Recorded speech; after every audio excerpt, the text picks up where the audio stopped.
Right. Mr. Chrisdale, I'm here and ready to press the button. No, hold on, sorry. What's this?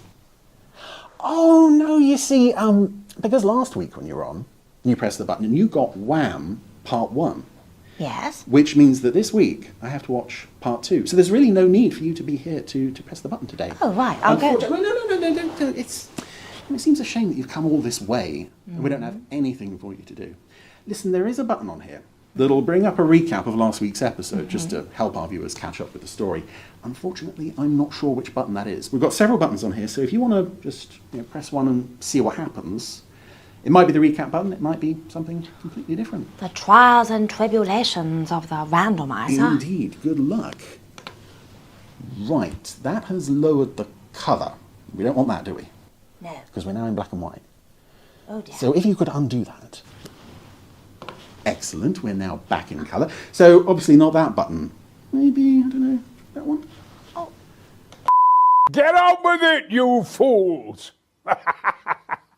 Now that was the Brian Blessed button. Oh dear, what a very angry man. Yes, we should probably put a label on that. Well, there's really only one more button you could try, so, let's have it pressed and we'll see what happens. Good luck. Last time on the randomiser. She's in some kind of trouble. She said, I'll soon have all the money I'll ever need. The girl just bought a ticket. Vienna, single. She also made inquiries about return trains from Salzburg. Would you like a little change of scene? Like, Salzburg? Why not? Everything's fine. Thanks for the goodies. WAM is on. What is WAM? Oh, please, you've got to do something. Get us down from here. She just took the tourist bus to the cable car. Do not attempt to send up the other cable car, or people will be hurt. We mean what we say. And now the conclusion. Oh, well, this is an interesting result. Previously, I was in our podcast studio, and now I seem to be back at home. That's, Genevieve was experimenting with the button presses there, but here we go. We're going to continue with WAM Part 2 as we pick up the story. Michael Sheard has arrived. He's going to sort everything out for us. Michael Sheard, who Doctor Who fans will know from, I think he may have done stories, at least one story, with almost every actor who played the Doctor in the original series. Also, 1999 fans will remember him for, he was in Dragon's Domain. He was one of the unfortunate scientists who got gobbled up by the octopus. And had also, before that, had filmed scenes for Breakaway. He was in the original cut of Breakaway, playing Mr. Gundelach, who was the head of the nuclear waste disposal area. He was originally in the scene at the beginning with Helena and Victor, but those scenes were dropped. The scenes were rewritten and refilmed without him, unfortunately, but there we go, he got to get eaten by the dragon anyway. Speaking of, we are picking up the second half of WAM. Prentice Hancock is now wisely ditching his hippie disguise that got him to the top of the mountain. But he's a villain who likes to show off how clever he is, unfortunately, this guy. He has, got to brush his hair first, get rid of that silly wig. We've got to dispose of all sorts of incriminating evidence.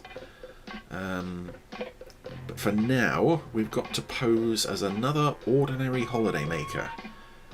Just like any other of the several dozen people now trapped at the top of the mountain, thanks to naughty old Prentice Hancock and his girlfriend Jill Townsend.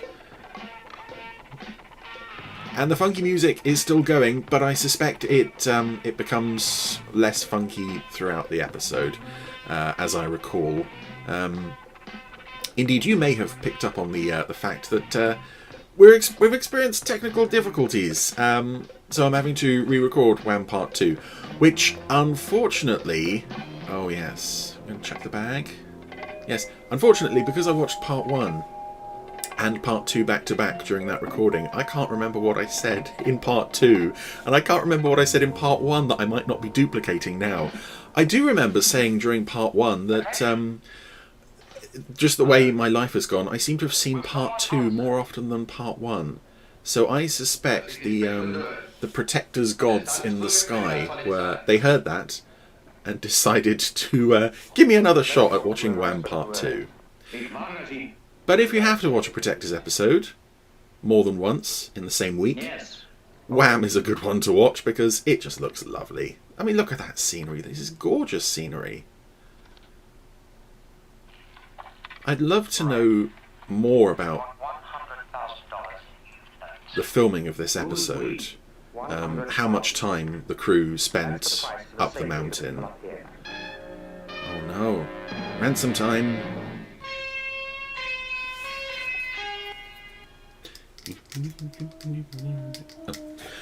Anyway, we are now back with WAM Part 2. And now, what I find quite fun about this is that there's no recap on the front of this episode. The recap that you saw at the beginning there was one I created. So, you know, you need to bring your viewers up to speed on what happened last week. It's interesting how they do it, but right now we have this scene at the top of the mountain. And again, I have to assume this is, you know, the real mountaintop lodge. No, I don't know the word in English. But again, this very minor character is getting the point across to the extras that the lift is out of action. We don't have any of our regular characters in this scene. You're sure? You must be afraid. No. Thank you. More beer for everyone, that will calm them down. Ah yes, and who's this arrived to take charge of the situation? Well, we've already got Michael Sheard. How about we bring in another Doctor Who alumni? It's Olaf Pooley. There he is. From my my all-time favourite Doctor Who story, Inferno, in which he played Professor Stahlman. And Olaf Pooley lived till, I think, 103. He only passed away a few years ago. But of course, he's instantly suspicious of Harry Rule. I also, in the intervening week, well, between I'm sorry, it's at my hotel. The original recording of WAM Part 2, which is now lost media, and this recording, that little guy that I mentioned, this sort of desk clerk guy, who I said I had a feeling he'd been in Doctor Who. I've checked, and he was. But he's in... Looking for a girl. He had a role in one episode of Dalek's Master Plan, which I think is one of the surviving ones, and one episode of Colony in Space, which puts me to sleep. So I don't know why I recognised him from Doctor Who. His name's John Harrington. If you type his name into Google, you should be aware he is not John Harrington the astronaut. You know, and I know he looks a picture of physical health for going up into space, but no, he didn't go into space, unfortunately. Someone who later went into space, Jill Townsend here, future Space 1999 guest star, has checked back into her hotel, and she doesn't have much to do in the second half of the story, beyond kind of waiting around for Prentice Hancock to, well, to get the money, really. But she's got a radio ready for the big call. Do not attempt to send up the other cable car, or people will be hurt. We mean what we say. Well, this is all very serious. All right. But yeah, this is what I mean about the recap. We don't have a proper recap at the front of the episode like any other part 2 of a series of a story would do. Or without accomplices. So we actually have our characters draw a presentation on a chalkboard explaining what's happened. And it's... I mean, it's making me smile just looking at it now, but it's also very, very effective, and I get the feeling, you know, perhaps this is how hostage situations would be constructed. We have also established that both the telephone in the cable car and the radiophone in the restaurant have been cut, leaving no way of communication with the top, except this. And Olaf Pooley was, in addition to being an actor, he was also a writer. I discovered recently he did uncredited rewrites on the greatest 1980s British sci-fi horror film ever made, the madness that is Life Force, which I still can't quite get my head to match this guy with that film. But but it seems to me anywho, the only realistic way to go up and down the mountain is by cable car. I don't follow. Well, our friend at the top, with the mountain surrounded, he's got to come down that way. And there's only so much food up there. I also mentioned during the original recording of this, and I had a theory that I waffled over it, but somehow I don't think I have. Why no helicopters? Why can't we reach the top of the mountain via helicopter? Well, never explained, but Paul's here now. Again, doesn't have as much to do this week as last time. Are you serious? Very. $100,000 ransom. Could it be a hoax? It's a very cool premise for a story, though. And I like as well the fact that the people who've been taken hostage don't actually realise that they've been taken hostage. As far as they're concerned, it is just a technical malfunction. It's a wonderful, wonderful setup, a wonderful situation where you can have Prentice Hancock up there making threats that the people on the ground have to take seriously. We can see nothing of significance through the telescope. Both the telephone lines are broken. You have spoken to this man. And of course, Olaf Pooley gets a nice visit to Salzburg. I am going to call it. Ooh. Yes, he's sending up the other cable car, which Prentice Hancock told them not to do. Oh, look at that. I mean, it's almost worth being a terrorist and taking people hostage if you can spend that time in nice surroundings. I don't know if this resort is still open. I would love to believe that it is. But we're now coming up on a moment that makes me, I don't know, wince, shudder every time I see it. Prentice Hancock at the top of the mountain wants the people on the ground to believe that he has hostages. Of course, the people he has up there with him are completely oblivious that he's doing any of this. Bring her over here. Oh, okay. I got slightly ahead of myself there. This is where the tape recording that Monica made last week comes into play. Although, unlike the recording of Prentice Hancock that Harry was listening to earlier in this episode, Oh, please. I think this is a slightly different take. Get us down from here.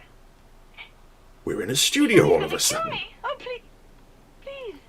And those insert shots there of Robert Vaughan and Olaf Pooley in the studio, I think there might be one or two of Prentice Hancock. It just shows the extent to which the live-action filming was a huge asset to this show, because just try to imagine realising this in a studio.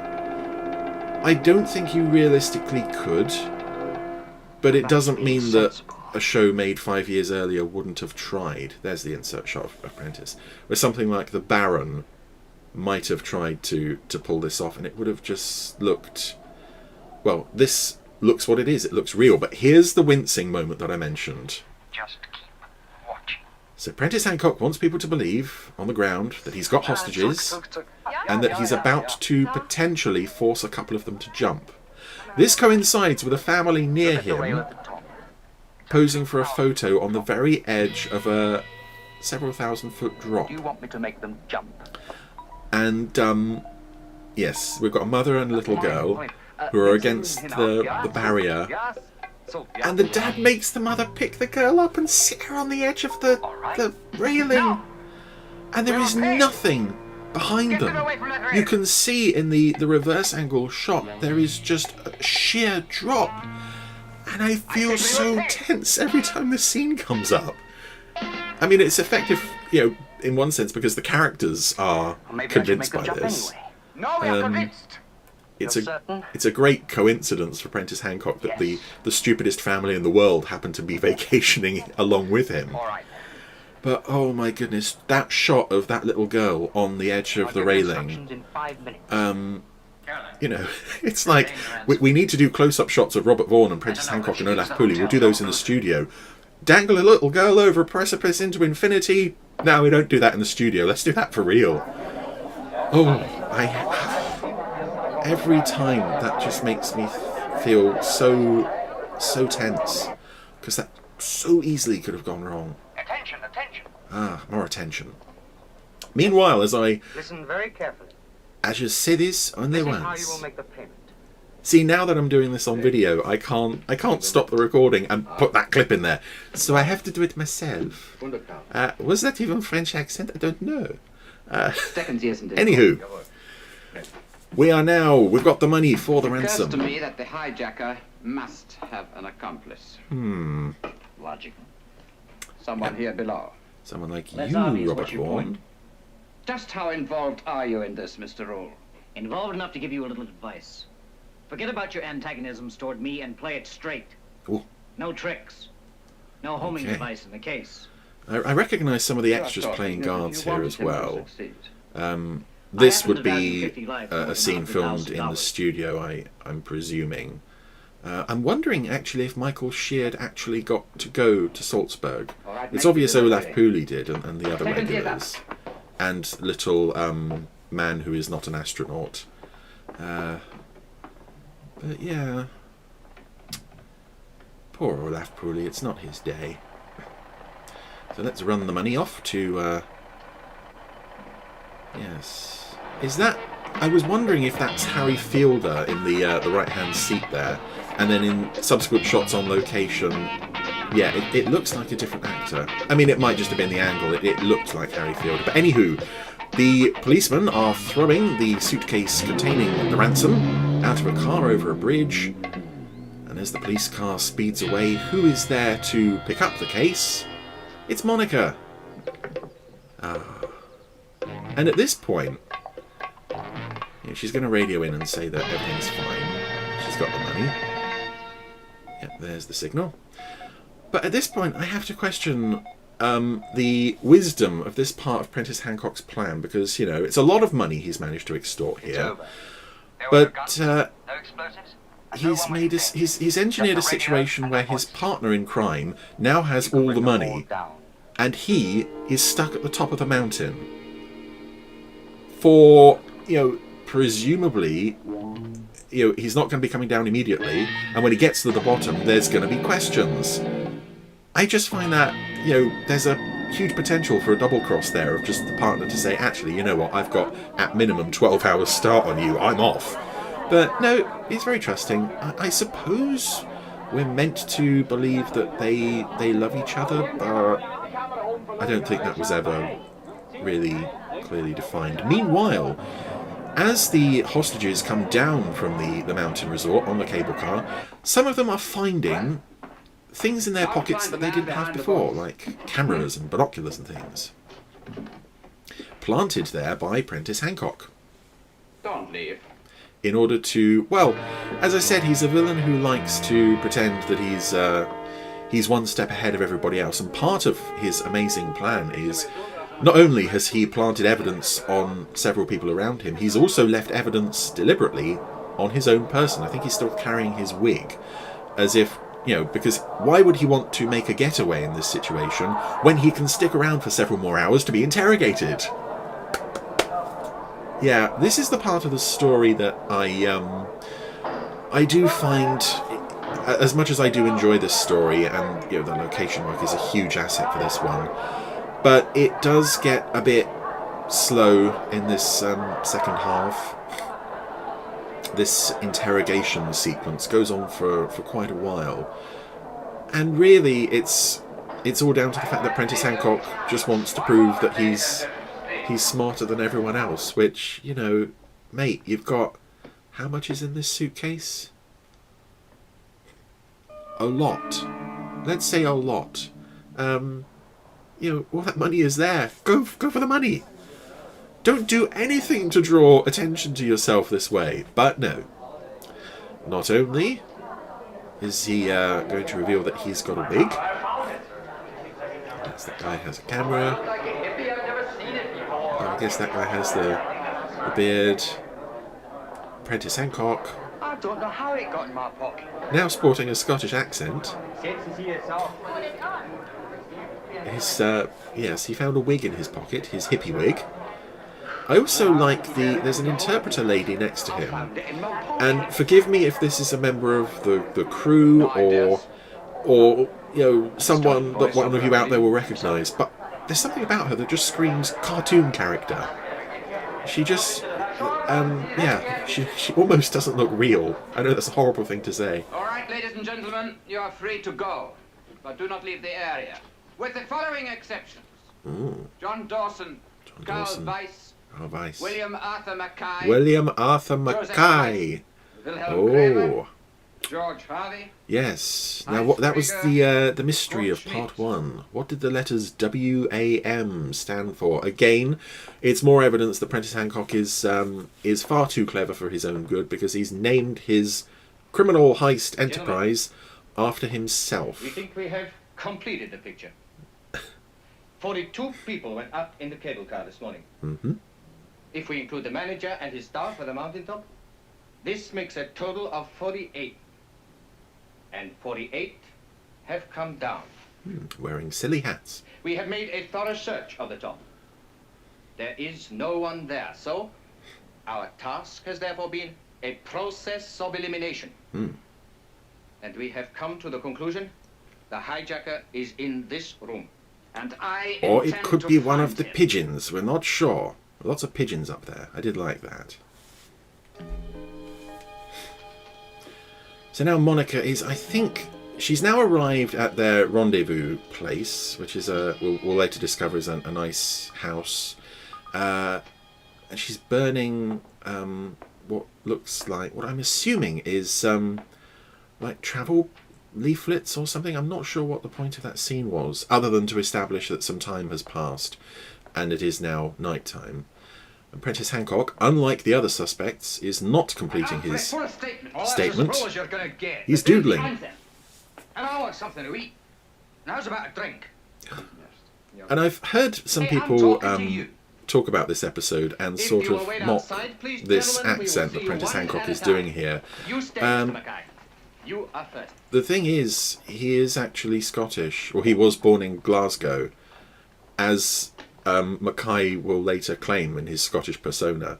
So, you know, this is genuine, but I suspect it's slightly exaggerated. What wig? The one you used to disguise yourself as a hippie. Hippie? It wasn't me. Come on. We found the wig in your pocket. Ah, and another fella said you found a beard in his. Of course. And if you were the hijacker, you would hardly plant a wig on yourself. Right. Unless you are clever enough, arrogant enough, stupid enough to believe it would throw us off the scent. Well, he is. Yes, and of course you have to assume at this point, although it's not been mentioned on screen yet, that Harry has put together WAM, William Arthur Mackay. What do we got? His wallet. When did you leave England? Brett, When? the date's on the ticket. And here's a point where we come back to something that was mentioned in part 1, Day before yesterday. and I hope I mentioned it in part Train 1. at Vienna. That's right. And then? Monica took the train from And? somewhere to somewhere Remember, else, some cafe. and Paul rode Who gave along you with this her. ticket? And she Your sent compass? Prentice a note saying that And the a train window was at Victoria. an hour Do you want his name and late. address, or maybe his inside leg measurement? And this scene is where we find I out want a drink. what the point When of you all finish that asking these hour bloody late stupid questions, I was. want to go. Have you got that? Yes, it was so that she was able to corroborate everything he said about that journey that I don't think his character made. I've not explained that very well, but hey ho. Oh, not bad. It's the second time I've watched Wham Well, Part I'd 2 like in to a go week. all again. I don't know what you want from me. Well, let's try it the other way now. Private joke. I came down in the cable car. Before that, I was at the top looking around. Before that, I went up in the cable car. That's after having hitchhiked from Vienna down to Salzburg. Hitchhike. That's right. That's when you stick your thumb up in the air and wave. Yes. Before that, I got off a train. This is so much more, An you associate know, of mine was on there. efficient and important to his plan than making a clean getaway and getting to all that money. Oh, wow. Meanwhile, if I was Monica, I'd probably be like, you know, I'm heading for Rio or somewhere with all this money. Here it comes, though. Here's the clue from the train. Harry's trying to catch him out, but It was an hour late. his alibi is absolutely foolproof. You bitte? What's this now? It's for you, Mr. Ru. Probably about another delayed train. Right. Hello. I learned to drink in Glasgow. There we go. Hard school. But then, I always like to keep a clear head. God, if I had a parallel universe 7-part story and some werewolves. I could have all this sorted by now. But it's now several hours later. Mackay has apparently been released. God knows what time it is by this point. But he's arrived at the rendezvous house where Monica is waiting for him. He's very happy. And she's on her way out to meet him. Here, it's a very nice house, but I think we're supposed to assume it's been abandoned. And there's a lady up there. Oh, that's not Monica. We've not seen much of her. This is the Contessa. Haven't seen much of her this week. I also like that the music here, and it's rare for the Protectors, it's rare for any of the live action shows to do this, but the music takes on the way the puppet shows used to do. And that's an unusual shot as well. Arthur McCann. See. A.M. Hands up who hadn't figured that one out yet. WAM is off. Yes, it's so strange to see Prentice Hancock and Tony Anholt on screen together. We saw her pick up the money. Your bad luck. But I also wonder if this role was in any way a contribution to him getting Paul Morrow in Space 1999. Well, we have now reached the end of part 2 of WAM once again, and I have to reiterate what I said previously. I love this two-parter. I think this is a really strong two-parter, really good story. This episode in particular, the second half with the whole interrogation, which really does not need to happen, kind of drags it down a bit, but overall, you've got to see them together, and together it's a wonderful viewing experience. I would have loved more, two-part Protector stories. It's good stuff.